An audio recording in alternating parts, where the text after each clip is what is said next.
Well, hey there team, welcome back to the channel. Welcome to my review of Watch Dogs from 2014. So this was a side project that's quickly turned into a weekly slot where I'm playing through classic games from 10 years ago, and it's kind of interesting to compare and contrast to modern games. You know, there is a bit of slop. There is great stuff as well, but digging through it and the price points and all that, and you know, if you're a bit jaded with modern showings these days, I understand. But if you're also looking for like-minded gamers and a community that you can sort of play alongside, invest, play a new game each week and pick it up on the cheap, come join my community, you know, shoot us a friend request, that sort of thing. So this week we'll be playing Middle-earth: Shadows of Mordor. So I'll be reviewing that about this time next week, and that's going very, very deep on Steam at the moment. Another game from 2014. While I'm front-loading information just really quickly, a couple of other bangers from 2014 you might want to pick up. They're on sale as well. Chances are I'll review them as well. The Telos Principle's going cheap. Endless Legend is absolutely free to claim, at least for the next couple of days, I believe, so go get that for nothing. Men of War Assault Squad 2, and of course Sleeping Dogs. Now, some of these only have a couple more days left on sale, but I just thought I'd use my platform to shout them out, as all of them are eligible to be reviewed at some point during the year. Okay, front loading done. Watch Dogs of 2014 is a game that gets a bad rap. It's also one of my favorite games of all time. At least that's how I've held it in regard, and I've actually clocked it over this week. I believe I put around about 13 hours into the game, and I kind of mainlined the story. For a while there, I played some side stuff. There are some side missions, and they're not necessarily bad, but I was just pretty involved and gripped and happy to just mainline the story. And look, it holds up. It holds up incredibly well, and I actually truly think in my heart of hearts this was peak Ubisoft, and they sort of fumbled it. There was a whole controversy around vertical slice, essentially culture, but it finally broke through into mainstream awareness. And so that kind of really hurt Watch Dogs. And I'm not strictly defending what they were doing, because it was a culture that was bound to fall over, but I do lament that it happened to be this game where the dam broke. It was gonna happen to someone eventually, and it just happened to be Watch Dogs. On top of that, over the years, people have sort of said like the main protagonist is just a boring white dude or whatever, and they couldn't be further from the truth. And you might find that if for some reason you slept on this or missed it because of some of the negative, dismissive nature of coverage around it, this might be the perfect time to pick it up. And in many ways, it kind of does resonate against some modern themes and things going on in the world and where we're at with gaming. But yeah, suffice it to say, I think this is one of the best things Ubisoft ever did. And while the narrative, and we'll get right into all that, is very, very solid, I think the originality and world building and all the peripheral parts of the Ubisoft formula, which people roll their eyes out and condemn, but there's a reason that it got to a point where you're fatigued with the formula. It's because it was good, it was solid, and they flogged it so hard and drove it into the ground, people are sick of it. But this was a time where all of this, the peripheral Ubisoft climb towers, mechanics and all that, worked really, really well, and it was almost refreshing going back and playing it. For example, I know this might be a bit all over the place, but I don't write scripts, I'm fairly organic. The equivalent of an Assassin's Creed tower climbing to unlock is unlocking these ctOS sort of hubs that will give you access to the rest of that like island. There's not a lot of them, and what they are is they're always like a spatial reasoning, hacking puzzle, and there's a lot of that in this game. A lot of the core loop revolves around the idea that your main protagonist has the ability to use his little mobile phone to hack into this network, which is a big leap in, you know, suspension of disbelief. The idea that it's in Chicago and they're test bedding this one network to rule them all, and it comes with all the commentary around Big Brother-esque 1984-isms, and it's handled fairly deftly, but it is a bit wild. And even at the time, everyone was skeptical. It's like, oh yeah, put everything on one network. That's not a terrible idea at all. But you hack into things and you jump into cameras and you can sort of camera hop from spot to spot and hack away, and it's never really overpowered. It's actually a really engaging mechanic, even when it's like interacting with enemies and hacking, disrupting their comms and all that sort of stuff. It's never really overpowered. It's actually, dare I say, it's really balanced. It's actually really original. So they take that sort of Ubisoft formula, which a lot of people dislike, and they apply these sort of puzzles to it. I just thought I'd mention that while it came up, it was on my mind, that it works really well mechanically. Also, generally speaking, all of the gameplay is really, really solid. It has some of the best car chases I've ever played, ever. There's only really one time it really frustrated me. Later in the story, the game kind of cheats for a big sort of police chase moment, and it nerfs you and gives the game more powers that you wouldn't normally get, and the only real way out of it was sort of cheesing it, which was a bit of a shame, and I suppose it's worth mentioning, but it's not really worth meditating on because it was a bit of a one-off. My only real thought is I think it's a bit cheap if a game dev creates a world with rules and then for the sake of a set piece or some sort of cool thing, they break the rules and funnel you. And that's a little bit of a shortcut to destroying trust with a player. But they do pull it so late in the day and it's in service of a narrative element and you're already sunk cost. They kind of get a pass. But the car chases are really, really cool. And I've come to realize I think a huge part of it is because it doesn't really let you hang out and shoot cars and all that sort of stuff. The car chase is the car chase, it's car mechanics. And you can hack traffic lights and bridges and steam pipes and all that sort of stuff. So it creates its own police chase system that you really don't see in this way. So it's one of those things, it's kind of aged really well because most police chase systems are just clones of GTA where you're throwing grenades out the window or, doing drive-by shootings and all that sort of stuff. And ultimately, it's not really police chase, is it? It's more just a not great gunfight, but in motion in a car. So that was one thing that really stood out to me. The gunplay is okay, and it's kind of intentionally bad, if that's even a thing. A lot of your weapons have really big kick, and I was playing this on hard, which I would really recommend to people do actually, because it does make you feel a little bit more squishy and vulnerable. You can't really get away with much. Having said that, you have like a slow time focus system, and I found myself kind of leaning heavy into doing that for headshots as well, and I don't know if I would call that cheesing. I don't even know if that's how the game was intentionally meant to be played. But my point is the gunplay is kind of, your dude is sloppy to, it feels like disincentivize you from even engaging with it. Like there's times, especially as the story goes on, you do have big gun battles and it works really well. It's quite thrilling and it's fun, but it's not, but what it really does feel like is not the core element. It's not a Call of Duty shooter or a Gears of War or something like that. It feels much more like they really do want you to hack and sneak and use all those sort of Watch Dogs specific systems first and then fall back onto the gun battles secondarily. Which is also interesting. I'm quite vocal about how much I dislike stealth games. I think a lot of stealth games fail, and this is broad, don't give me bloody individual examples. I get sick of that. People just go, oh, what about Thief? Like, I'm talking broadly. The rule does not hold to exceptions.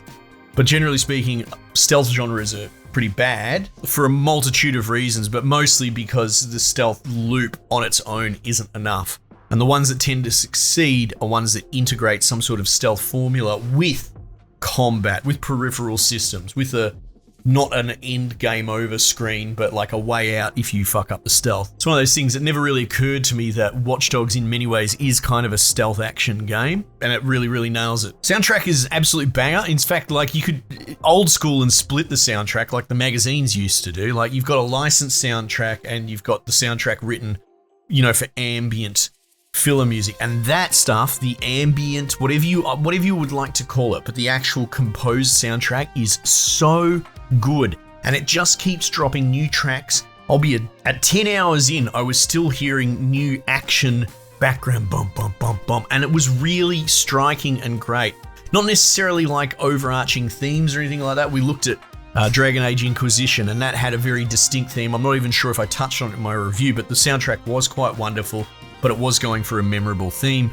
Watch Dogs doesn't really do that, but it really nails that sort of, I don't know what else you want to call it, Hollywood thriller background music, and it's incredibly complimentary in every state, and it was kind of jarringly good, mostly because the licensed soundtrack is very hit and miss. I know it's not very fair, but it just feels like a not very good Grand Theft Auto soundtrack, and that's probably because GTA launches with 20 times the music catalog, and they will have individual stations which are like themes. There'll be a hip hop station, there'll be an electronica station. Whereas this, you just cycle through the songs. It's more like a Spotify playlist made by an insane person. So there's some variety and some unusual music in there, but it's sort of one of those things, if you're going to go for it, you kind of have to use the GTA model. This game needed like dozens more songs in it and probably radio stations to really work. So some of them are all right, you know, there's like Alice Cooper in there. So you could argue there's something for everyone, but by the time I got to the end of mainlining the story at 13 hours, and you do a lot of driving, you know, I was like, yeah, I'm getting sick of this music, even though I listened to pretty much all of it. I've barely even touched on the story. Now, the story's really interesting. I think sort of in a vacuum, in a bubble, you could say, yeah, it's really good. It is really good at its core. And I'm not sure how we're gonna go with spoilers. I'm gonna try not to spoil, but there, you know, statute of limitations, and I do like talking about themes, but we will see. I'll warn you if I do slip. But at its core, the game is, or at least it's trying to be, and there's something to be said about that, it's trying to be a revenge story. The game opens, and this is all laid out in the very beginning, that you're essentially like what you would call a fixer in this world's environment. They're sort of like contract mercenaries, and for the most part they're just violent gun dudes, and you're more on the hacker side, and you're doing a job at a hotel called the Merlot with your partner. You're hacking in, your partner sort of gets a little bit too greedy, you outstay your welcome, and it would seem that there's something afoot. You've accidentally kicked over a rock, and there's some stuff under there, some secrets under there that you weren't supposed to see.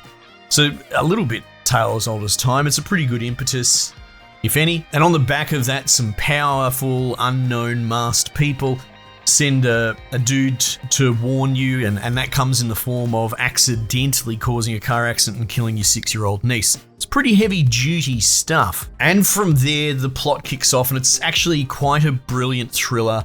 It breadcrumbs you along. It does outstay its welcome, especially in the sort of middle bathtub third act. You go out into the bush chasing a dude in the peripheral sort of suburbs, and it drags. It feels a bit padded, but it's not so much that it hurt the game. I understand what they were trying to do by giving ebb and flow, but what it actually felt like was padding.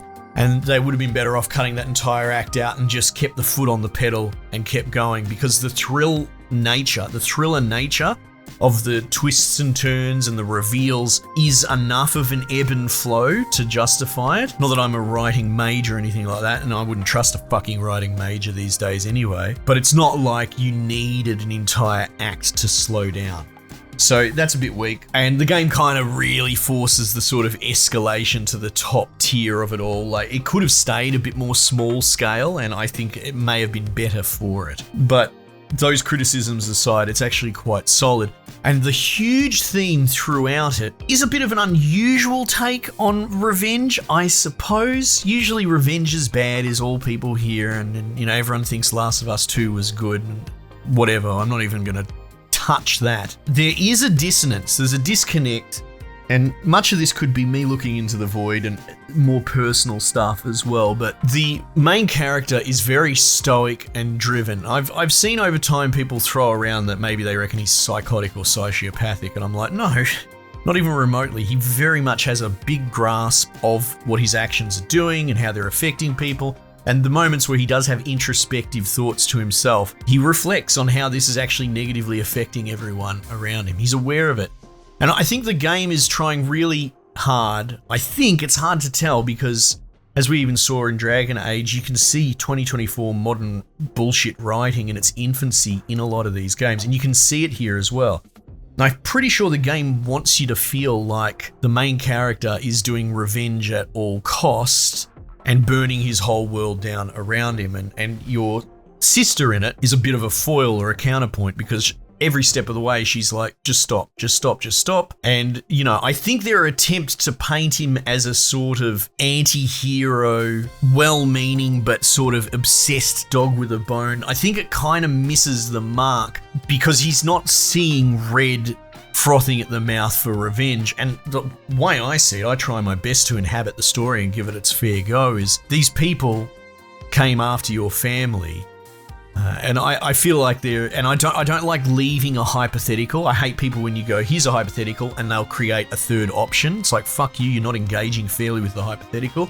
But I feel like this game, in its attempt to be big Hollywood drama and have a huge secret cabal behind everything, inadvertently opened the door to a third part of the hypothetical, which is, if it was me, or, and I kind of felt the same way as Aiden, doing this, essentially going on this revenge quest, it seems to me less revenge and more self-preservation.